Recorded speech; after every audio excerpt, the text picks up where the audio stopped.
నమస్తే, welcome to Vishnu talks. నేను విష్ణు, ప్రస్తుతంతో పాటు సర్టిఫైడ్ ఫైనాన్షియల్ ప్లానర్ మాధవిరెడ్డి గారు ఉన్నారు. వారితో మాట్లాడదాం.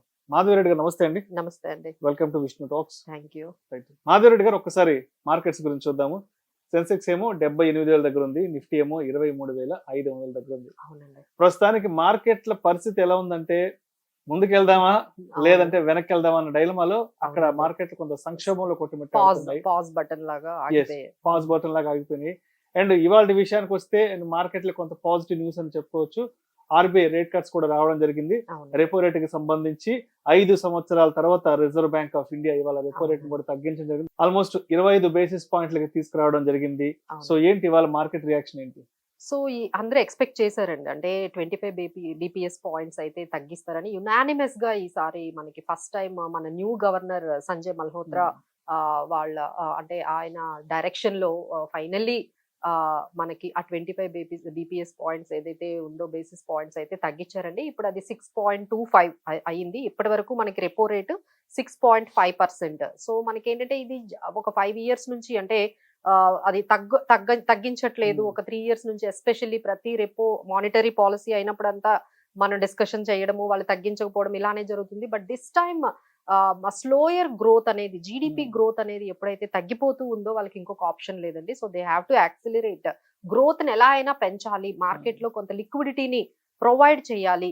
ఏంటి ఈ రెపో రేట్ తగ్గించడం వల్ల ఏం జరుగుతుందంటే మన లోన్స్ ఏవైతే మనం తీసుకుంటున్నామో దానికి కొంచెం తక్కువ మనకి ఈఎంఐలు పడడం కానీ లేకపోతే తక్కువ ఇంట్రెస్ట్ రేట్స్ కొంచెం చేయటం వల్ల ఏమవుతుందంటే కార్పొరేట్స్ కూడా అవైలబిలిటీ ఆఫ్ లోన్స్, లిక్విడిటీ కొంచెం తక్కువ అవుతుంది. కాస్ట్ ఆఫ్ బారోయింగ్ తక్కువ అవుతుందండి అందరికి, మనకి వాళ్ళకి అందరికీ కూడా కాస్ట్ ఆఫ్ బారోయింగ్ తగ్గితే మనము కొంచెం లిక్విడిటీ ఉంటుంది. మళ్ళీ మార్కెట్ లో కొంచెం యాక్టివిటీ, ఎకనామిక్ యాక్టివిటీ పెరుగుతుంది. ఈ ఉద్దేశంతో వాళ్ళు ఈ స్లోయర్ గ్రోత్ ని దృష్టిలో పెట్టుకొని చేశారండి. ఇంకోటి ఇంపార్టెంట్ ఏంటంటే ఇన్ఫ్లేషన్ వాళ్ళ ముందు నుంచి చెప్తున్నారండి. ఇన్ఫ్లేషన్ ఎప్పుడైతే 4% కి 4.2% కి వస్తుందో మేము ఇమీడియట్ గా రెపో రేట్ ని తగ్గిస్తామన్నారు. అలా అదే విధంగా ఇప్పుడు వాళ్ళు ఇచ్చిన కామెంటరీ ప్రకారం చూసుకుంటే ఇన్ఫ్లేషన్ 4.2% దగ్గర ఉంది. సో ఇమీడియట్లీ ఎప్పుడైతే వాళ్ళు ఇన్ఫ్లేషన్ కంట్రోల్ ఉందో అనుకున్నారో ఇమీడియట్ గా రెపో రేట్ ని తగ్గించారు. ఓన్లీ కన్సర్న్ అంతా కూడా ఇప్పుడు మనకి అంతా స్ట్రగుల్ అవుతుంది. ఐదర్ మార్కెట్ కానీ బయట కానీ మన అందరం కూడా స్ట్రగుల్ అవుతుంది ఏంటంటే స్లోయర్ జీడిపి గ్రోత్. అది ఎక్స్పెక్ట్ చేసినంతగా రావట్లేదండి. వాళ్ళ ఎక్స్పెక్టేషన్ కూడా ఈ రోజు కామెంటరీలో 6.5% అనేది కొంచెం తక్కువేనండి. అందుకంటే మార్కెట్స్ అందుకని ఈ రోజు కొంచెం అలా మిక్స్డ్ గా ఫ్లాట్ గా మార్కెట్స్ ఉండిపోవడానికి కారణం ఏంటంటే మన జీడిపి గ్రోత్ అంటే 26 ఎక్స్పెక్టేషన్ కూడా 6.9 అంతకు మించి వెళ్ళకపోవచ్చు అనేది వాళ్ళే కామెంటరీ ఇవ్వగానే markets have taken certain pause అని చెప్పొచ్చండి. సో దీన్ని ఈ జీడిపి గ్రోత్ ని యాక్సిలరేట్ చేయడానికి అయితే మనం అన్ని మెజర్స్ తీసుకున్నాము. రీసెంట్ గా బడ్జెట్ లో మనకి 1 lakh crore వాళ్ళు వదులుకొని గవర్నమెంట్ ట్యాక్సెస్ రూపంలో మన అందరి చేతిలో ఆ 1 lakh crore పెట్టారు. సో దట్ మనం అందరం కూడా ఆ బెనిఫిట్ ఏదైతే ట్యాక్స్ మనకి ద్వారా వచ్చిన ఆ బెనిఫిట్స్ ఉందో దాని ద్వారా మనం కన్సంప్షన్ చేస్తాము, మళ్ళీ ఎకనామిక్ యాక్టివిటీ పెరుగుతుంది. ఇది ఒక మెజర్ తీసుకుంటే ఇంకొక మెజర్ ఈ రోజు అండి. So back to back the government is taking lot of measures. లిక్విడిటీని పెంచి యాక్టివిటీని పెంచాలి, కార్పొరేట్ ఎర్నింగ్స్ అప్పుడే పెరుగుతాయి. కన్సంప్షన్ స్టోరీ వైపు అయితే మన ఇండియన్ ఎకానమీ అయితే చాలా ఫాస్ట్ గా అడుగులు వేస్తుందండి. బట్ దీని ఇంపాక్ట్ ఏదైతే మనకి ఇప్పుడు ట్యాక్సెస్ తగ్గించారో లేకపోతే రెపో రేట్ తగ్గించారో ఈ ఇంపాక్ట్ అంతా చూడడానికి అయితే ఒక క్వార్టర్ టైం మనం వెయిట్ చేయాలండి.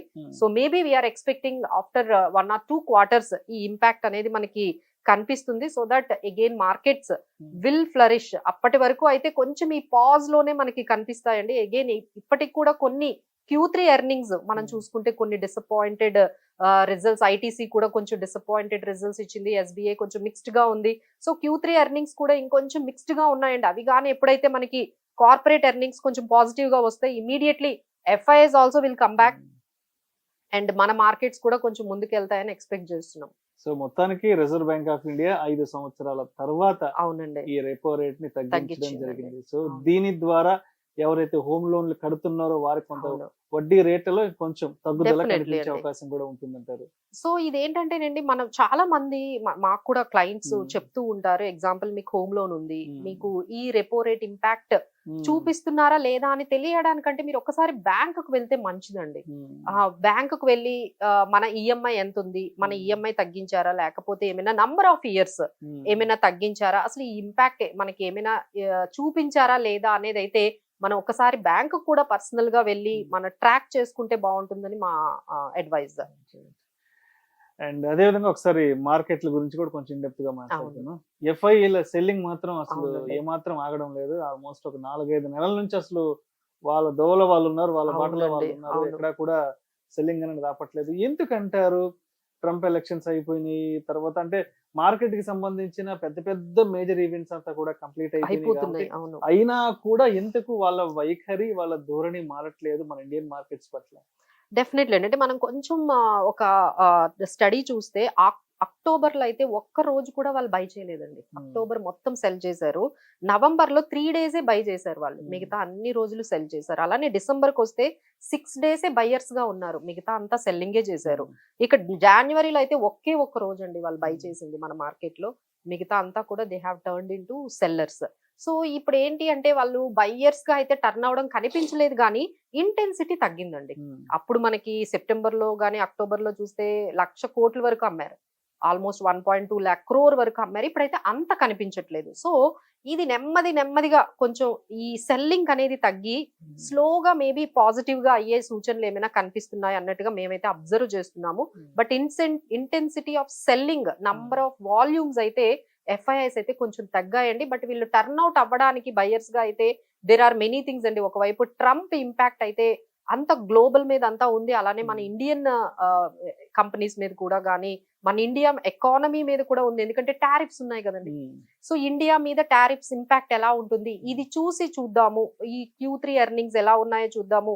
బడ్జెట్ ఇంపాక్ట్ ఎలా ఉందో చూద్దాము. So they are all waiting and watching the Indian markets very closely to enter అవ్వాలి అంటే వాళ్ళకి పాజిటివ్ సిగ్నల్స్ కనిపించాలి.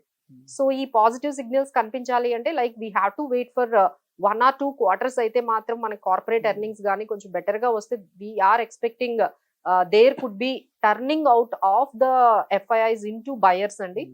So we have to wait and watch. But Trump impact కూడా కొంచెం మనకి స్పెక్టికల్ గా ఉంది. సో లైక్ టారిఫ్స్ విధానంలో మనకి ఏ విధంగా ఇంపాక్ట్ అవుతుంది అనేది.